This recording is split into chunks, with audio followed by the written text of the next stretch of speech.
అందరికీ నమస్తే అండి. ఒక అధ్యయనం ప్లస్ మన ఛానల్ నెట్వర్క్ సొంత అనాలిసిస్ సొంత అంచనా ప్రకారం రాష్ట్రంలో పార్లమెంటు నియోజకవర్గాల వారీగా లోక్సభ స్థానాల వారీగా ఏ పార్టీకి ఎన్ని సీట్లు వచ్చే అవకాశం ఉంది అనే ఒక అంచనా నేను ఈ వీడియోలో చెప్తా. ఇది కేవలం అంచనా మాత్రమే, సర్వే కాదు, అంచనా మాత్రమే. ఈ అంచనా ఎలా వేయగలుగుతున్నామంటే ఆ నియోజకవర్గంలో లేదా ఆ ప్రాంతంలో ఉన్న రకరకాల వర్గాలతో, అక్కడున్న మీడియా వాళ్ళతో కానీ, రెండు పార్టీలకు సంబంధించిన వర్గాలతో కావచ్చు, సాధారణ పబ్లిక్తో కావచ్చు, మన టీం ఇంటరాక్ట్ అవుతున్నప్పుడు వచ్చిన ఒక అంచనా, ఒక పరిశీలన అంశాలు అన్నమాట. సో ఆ పరిశీలన మేరకు ఈ వీడియో చేస్తున్నా. సో ఏ పార్లమెంట్ నియోజకవర్గంలో ఎన్ని సీట్లు రావచ్చు అనేది, ఏ పార్టీకి ఎన్ని సీట్లు రావచ్చు అనేది. మొదట అరకు పార్లమెంటు. ఒక్కో పార్లమెంట్లో 7 అసెంబ్లీలు ఉంటాయి కదా. సో ఆ 7ట్లో ఎవరికి ఎన్ని అనేది నేను సింపుల్గా చెప్పేస్తా. అరకు పార్లమెంటు మొత్తం 7 అసెంబ్లీలు. 7లో టీడీపీ ఎన్ని, వైసీపీ ఎన్ని, టీడీపీ కూటమికి ఎన్ని, వైసీపీ కూటమికి ఎన్ని. టీడీపీ కూటమికి 1 లేదా 2 రావచ్చు, 1 or 2. వైఎస్ఆర్ కాంగ్రెస్ పార్టీ కూటమికి 5 or 6 రావచ్చు, 5 లేదా 6. ఇది అరకు పార్లమెంటు. ఇక నెక్స్ట్ శ్రీకాకుళం పార్లమెంటు పరిధిలో టీడీపీ కూటమికి 4 or 5 రావచ్చు, 4 లేదా 5. వైఎస్ఆర్ కాంగ్రెస్ పార్టీకి 2 or 3 రావచ్చు, 2 లేదా 3. విజయనగరం పార్లమెంటు పరిధిలో చూసుకుంటే టీడీపీ కూటమికి 2 లేదా 3, వైఎస్ఆర్ కాంగ్రెస్ పార్టీకి 4 లేదా 5 వచ్చే అవకాశం ఉంది. వైఎస్ఆర్ కాంగ్రెస్ పార్టీకి, కూటమి కాదు, పార్టీ. సో ఇక విశాఖపట్నం పార్లమెంట్ చూసుకుంటే టీడీపీకి 6 లేదా 7 రావచ్చు, 6 లేదా 7. వైసీపీకి 0 or 1. ఆ ఒక్క విశాఖ నార్త్ ఒక్కటే డౌట్ ఉంది, మిగిలినవన్నీ కూడా కంప్లీట్గా టీడీపీ వైపే ఫేవర్గా ఉన్నాయి. ఒక్క విశాఖ నార్త్ ఒక్కటే డౌట్ ఉంది. సో అందుకే 6 లేదా 7 టీడీపీ కూటమికి రావచ్చు, 0 or 1 వైసీపీ కూటమికి రావచ్చు, వైసీపీ పార్టీకి రావచ్చు. ఏది విశాఖపట్నం పార్లమెంట్ పరిధిలో. అనకాపల్లి పార్లమెంటు పరిధిలో కూడా టీడీపీ కూటమికి 5 or 6 రావచ్చు, 5 or 6.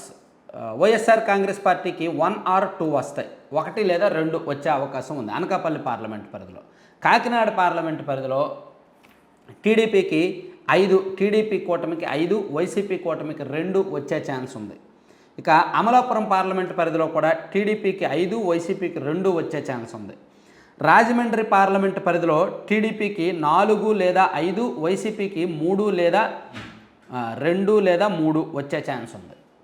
ఇక నరసాపురం పార్లమెంటు పరిధిలో టీడీపీకి 5 లేదా 6 వచ్చే ఛాన్స్ ఉంది, వైసీపీకి 1 or 2 వచ్చే ఛాన్స్ అయితే ఉంది నరసాపురం పార్లమెంటు.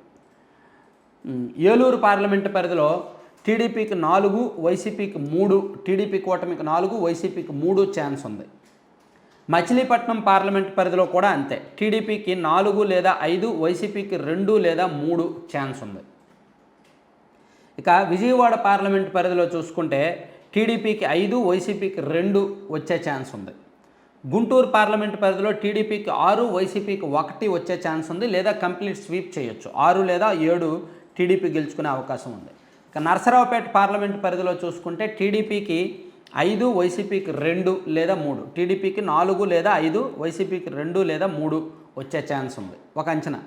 బాపట్ల పార్లమెంట్ చూసుకుంటే టీడీపీ కూటమికి 6 వస్తాయి, 1 వైసీపీ ఆర్ కాంగ్రెస్ వచ్చే ఛాన్స్ ఉంది. 1 టీడీపీ కూటమికి 5 వస్తాయి. సో వైసీపీకి 1, కాంగ్రెస్ పార్టీకి 1 వచ్చే ఛాన్స్ ఉంది బాపట్ల పార్లమెంట్ పరిధిలో. ఇక ఒంగోలు పార్లమెంట్ చూసుకుంటే టీడీపీ కూటమికి 3 లేదా 4, ఈవెన్ వైసీపీకి కూడా 3 లేదా 4 వచ్చే ఛాన్స్ అయితే ఉందన్నమాట. 3 లేదా 4, వీళ్ళకి 3 వస్తే వాళ్ళకి 4 వస్తాయి, వీళ్ళకి 4 వస్తే వాళ్ళకి 3 వస్తాయి, అట్లా. ఇక నంద్యాల పార్లమెంట్ చూసుకుంటే టీడీపీకి 1 or 2 ఛాన్స్ ఉంది, వైసీపీకి 5 or 6 ఛాన్స్ ఉందన్నమాట నంద్యాల పార్లమెంటు. కర్నూలు పార్లమెంట్ చూసుకుంటే టీడీపీకి 1 or 2, వైసీపీకి 5 or 6 ఛాన్స్ ఉంది. ఇక అనంతపురం పార్లమెంట్ చూసుకుంటే టీడీపీకి 5 ఛాన్స్ ఉంది, వైసీపీకి 2 ఛాన్స్ ఉంది. అనంతపురం పార్లమెంట్లో పరిస్థితి అట్లా ఉంది. ఇక్కడ కాంగ్రెస్ పార్టీకి కూడా సింగనమల మేబీ కాంగ్రెస్ కొంచెం ఉండొచ్చు, వైసీపీకి ఒక సింగనమల విషయంలో కొంచెం డౌట్ ఉంది. తర్వాత హిందూపూర్ పార్లమెంట్ పరిధిలో చూసుకుంటే హిందూపూర్ పార్లమెంట్లో ఇక్కడ కూడా టీడీపీకి 4 or 5 వచ్చే ఛాన్స్ ఉంది, వైసీపీకి 3 వరకు రావచ్చు, 2 or 3 వచ్చే ఛాన్స్ అయితే ఉందన్నమాట హిందూపూర్ పార్లమెంట్. కడప పార్లమెంటు పరిధిలో చూసుకుంటే వైసీపీకి 6, టీడీపీకి 1 వచ్చే ఛాన్స్ ఉంది. నెల్లూరు పార్లమెంటు పరిధిలో చూసుకుంటే తెలుగుదేశం పార్టీకి 5, వైసీపీకి 2 ఛాన్స్ ఉంది. తిరుపతి పార్లమెంటు పరిధిలో టీడీపీకి 3, వైసీపీకి 4 ఛాన్స్ వచ్చే ఛాన్స్ ఉంది. రాజంపేట పార్లమెంటు పరిధిలో చూసుకుంటే రాజంపేట కొంచెం టఫ్గానే ఉంది.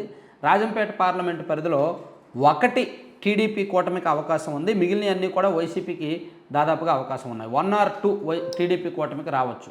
ఇక చిత్తూరు పార్లమెంట్ చూసుకుంటే చిత్తూరు పార్లమెంట్ పరిధిలో Nagari, Puthalapattu, Kuppam 3. So 3 or 4 TDP కూటమికి, అలాగే 3 or 4 వైసీపీకి రావచ్చు. సో దీన్ని బట్టి మనం చాలా స్పష్టంగా ఎవరికి ఎన్ని సీట్లు రాష్ట్ర వ్యాప్తంగా అనేది అంచనా వేసుకోవచ్చు. ఈ వీడియో సేవ్ చేసి పెట్టుకోండి. ఇది నా అంచనా. ఇది నేను ఎన్నో తేదీ ఈరోజు మే 5వ తేదీన మన ఛానల్ మనసా వాచా కర్మన పూర్తి స్థాయిలో అధ్యయనం చేసిన తర్వాత రకరకాల రిపోర్ట్లు, అన్ని రకాల సర్వే రిపోర్ట్లు, రకరకాల వర్గాల అభిప్రాయాలు, అన్ని రకాల అభిప్రాయాలను తీసుకొని డెప్త్ స్టడీ చేసి అధ్యయనం చేసి నాకున్న పరిజ్ఞానాన్ని జోడించి నేను ఈ వీడియో చేస్తున్నానన్నమాట.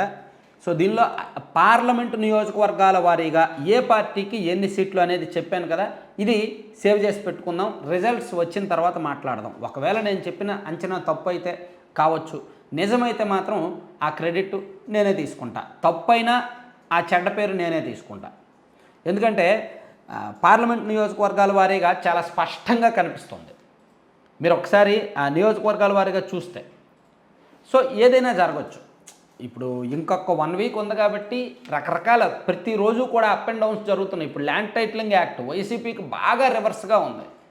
ఒకవేళ దాని మీద జనం వైసీపీకి వ్యతిరేకంగా ఓటేస్తే టీడీపీ కూటమికి ఇంకా ఎక్కువ వచ్చేస్తాయి సీట్లు, ఇంకా బీభత్సంగా వచ్చేస్తాయి. నమ్మలేం, ఏదైనా జరగవచ్చు. సో నెక్స్ట్ 1 వీక్ ఏదైనా జరగవచ్చు అనమాట రాష్ట్రంలో. Thank you.